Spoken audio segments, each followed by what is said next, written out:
Hey, what's up guys? Init. So ayun, kakatapos na namin maligo. So nagpe-prepare na kami for the day 3 of North Luzon loop namin. And dito kami ngayon sa Ilocos Norte pa, sa Lawag.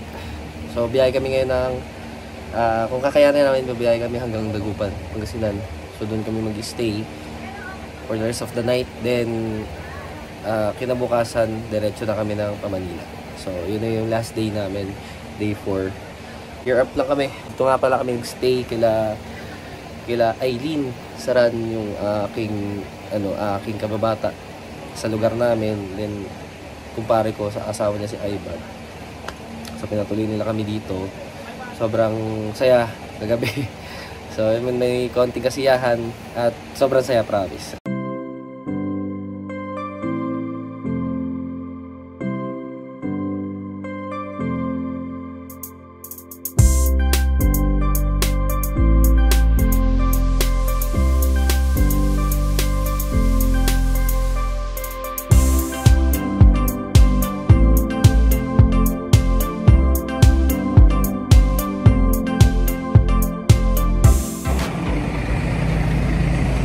Guys, dito na kami sa Matak, Ilocos Norte.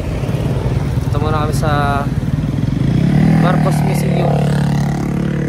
Sasaglit lang muna kami dito. Tapos diretso kami ng Vigan. Right, pasok tayo sa Marcos Museum.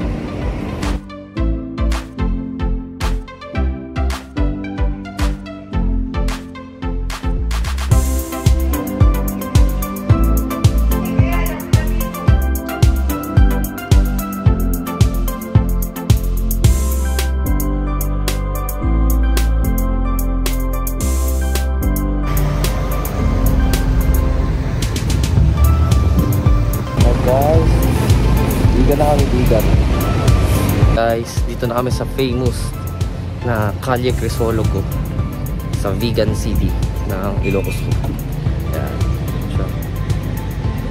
Right. Sa kabila. So ito yung Casablanca Hotel. Yan, Casablanca. So picture lang kami dito at dito na rin kami kakain. Tapos babiyahin na kami papuntang La Union at Dagupan kung kakayanin. So, okay, picture muna kami.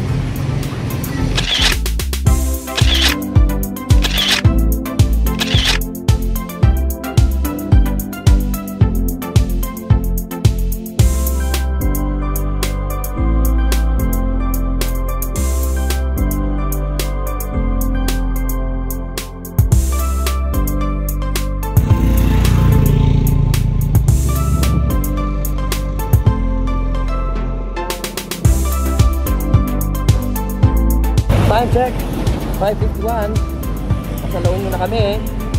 Right, pakahaba. 55 minutes pa para makarating kami ng San Fernando, La Union. Doon na kami mag-stay muna.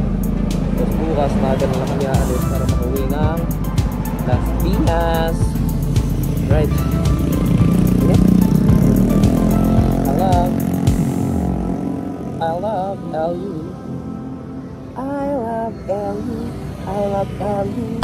Familiar na sa kanta, no? Bye-bye. Dito na mamaya.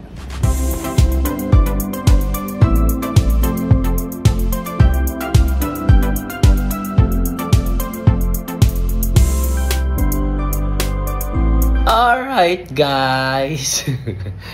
Dito na kami sa San Fernando, La Union. Muna ang pakalipas ng gabi at bukas uuwi na kami ng Las Piñas. Napag-vlog, kumain kami kanina dun sa labas sa may food park dun. Yun, dun. Yun, dun. Yan. Kumain kami dun. Hindi na ako napag-vlog, sobrang pagod ko. May pikit yung mata ko kanina. And doon nagtatapos ang aming day 3. No? Gulit. So, nandito kami sa in San Fernando, La Union. Mika Hotel. Yung mga nagbabalak mag North Loop dyan, kung halimbawa mabitin kayo sa ikot nyo. Yan, dito kayo sa may Mika Hotel. Sa may mismong bayan ay city proper ng San Fernando, La Union. Yan. Mura lang dito, magkano? 940. Hanggang ano na yun? Ha? Pero dalawa. Single bed lang siya pero pwedeng pang dalawahan. Diskartehan nyo na kung paano kayo pupwesto. So ayun, bukas update ko na lang kayo. Mamaya magligo na ako para tutulog na lang, tapos bukas pagising. Hilamos, toothbrush, mumog. Alis na. Bye. Meanwhile, Day 4. Uwi na kami Manila. Alright. Mas 4:14 ng umaga. Alis na kami. So, medyo makababang biyahe ito, 8 hours. Then, kasama yung aming pagas at saka kain. So yun, kita-kita tayo mamaya. Update ko na lang kayo. Bye.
Sabi mo, dito na kami at last. Right.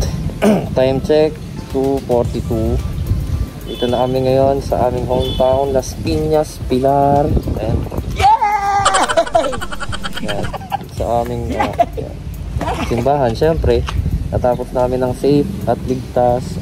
Natapos namin ng ligtas at masaya ang aming first ever North Luzon Loop. Kaya, ito yung pinili naming last stop instead of kilometer 0 sa Luneta, para makapagpasalamat man na kami sa, siyempre, sa aming buong ride, sa buong 4 na araw na ligtas kami at masaya kaming napuntahan namin yung mga dapat namin Walang naging mapunta. aberya. So walang naging aberya. Walang naging problema sa motor. Thank you kay B, and thank you kay, siyempre, may only one jockey. Thank you. Sobrang thank you. At mapatunayan natin na kahit maliit lang yung displacement ng motor natin, kaya natin gawin yun. Diba? Yan naman diba? May damage pala si Jack. Eto lang. Yan. Meron si Jackie, kaso ano lang naman yan. Kumbaga, pumalas lang naman. Kasi napadaan ako sa malalim na bahagi sa upper. So ayun, dito ko na tatapusin ang aking vlog. So ayun, magdadasal lang kami, and then kakain kami, and then magpapahinga na muna. Uuwi na sa kanya-kanyang mga tahanan. So yun, subaybayan nyo ulit sa susunod yun saan naman kami mag ride. So sana sa susunod na North Luzon Loop namin kasama na namin yung mga ibang members ng Team Palades. So bye bye.